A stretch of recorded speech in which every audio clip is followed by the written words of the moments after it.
நம்ம எல்லாருக்கும் தெரியும் இண்டஸ்ட்ரியில் வந்து ஒரு படம் மிகப்பெரிய வெற்றி அடைஞ்சு அந்த தயாரிப்பாளருக்கு ஒரு கணிசமான லாபம் கிடைச்சிது அப்படின்னா அந்த தயாரிப்பாளர் வந்து பார்த்திங்கன்னா அந்த படத்தின் இயக்குனருக்கோ இல்லை ஹீரோவுக்கோ ஒரு பரிசை கொடுப்பார். அந்த பரிசு காராக இருக்கலாம், ஃப்ளாட்டாக இருக்கலாம், வாட்சாக இருக்கலாம், எது வேணா இருக்கலாம். இதை தான் நம்ம தொடர்ந்து பல வீடியோக்களை சொல்லியிருக்கோம், பல சம்பவங்களையும் பார்த்துருக்கோம்.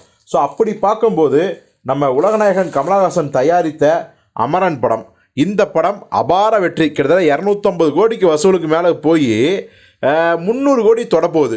இது வந்து சிவகார்த்தியோட கேரியர்லேயே கிட்டத்தட்ட ஒரு 50 அடி ஜம்ப் அப்படின்னு சொல்லலாம். அந்த அளவுக்கு ஒரு மிகப்பெரிய உயரத்தை தாண்டிட்டார். இனி அவரை யாருமே காமெடி ஹீரோ அப்படின்னு சொல்ல முடியாது. அந்த அளவுக்கு ஒரு ஆக்ஷன் ஹீரோவும் ஒரு பர்ஃபார்மன்ஸராகவும் இந்த அமரன் படத்தில் தன்னை நிரூபித்து விட்டார். இந்த படமும் அபார வசூல் வேட்டை. நம்ம ஏற்கனவே சொன்ன மாதிரி கமல் அவர்கள் தயாரித்த விக்ரம் 2 படம் வந்து இதே மாதிரி ஒரு மிகப்பெரிய வெற்றி, அதுவும் இண்டஸ்ட்ரி ஹிட். அப்படிங்கும்போது படத்தின் இயக்குனருக்கு நம்ம லோகேஷ் கனகராஜுக்கு வந்து ஆடம்பர காரை பரிசாக அளித்தார். அந்த படத்தில் வேலை செஞ்ச உதவி இயக்குனருக்கு ஒரு ஆடம்பர பைக்கு, எல்லாருக்கும் ஒவ்வொரு பைக்கு வாங்கி கொடுத்தாரு. அப்புறம் கேமியோ பண்ண ரோலக்ஸ் நம்ம சூர்யாவுக்கு வந்து ரோலக்ஸ் வாட்சை வந்து பரிசளித்தார். இப்படி சொல்லிட்டே போகலாம். இப்போவும் அமரன் படத்தோட அபார வெற்றிக்காக இயக்குனர் ராஜ்குமார் பெரியசாமிக்காகவும் நம்ம சிவகார்த்திகனுக்காகவும் ஒரு மிகப்பெரிய ஆடம்பரமான பரிசு பொருட்களை வாங்கி வைத்திருக்காராம் நம்ம உலகநாயகன் கமலஹாசன், தயாரிப்பாளர் கமலஹாசன். ஆக்சுவலி பார்த்தீங்கன்னா சிவகார்த்திகனுக்கு காரெல்லாம் வாங்கியாச்சு பரிசு கொடுக்கறதுக்கு, அது வந்து கவர் பண்ணி அவர் ஆஃபீஸாக இருக்குது அப்படின்னு சொல்கிறாங்க.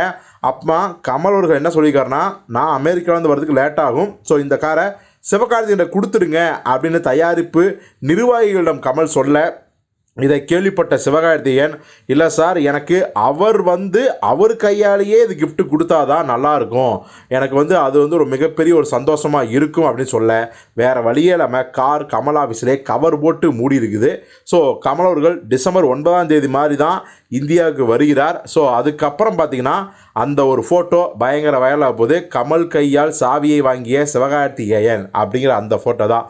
ஸோ பொறுத்திருந்து பார்ப்போம் இந்த சம்பவம் இன்னும் 2 வாரங்களில் நடக்கப் போகுது அப்படிங்கிறத.